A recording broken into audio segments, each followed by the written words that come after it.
সাইজে ছোট কাতলা হচ্ছে কত দিতে পারে বলেন আইডিয়া করেন 250 এই যে আচ্ছা 300 টাকা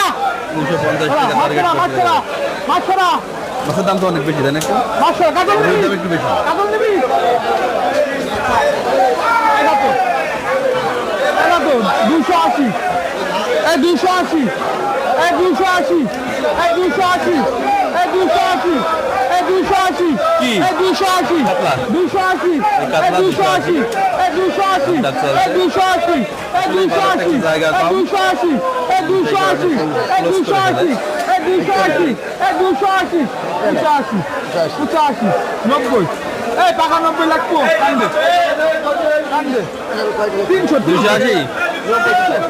আরে ভাই মা শান্তিতে আমাকে গাড়ি মাছ ধরিস তো মাগুরা বাজার ভালো ভাই কালকে দিবেন আর খারাপ হলে আর আসবেন না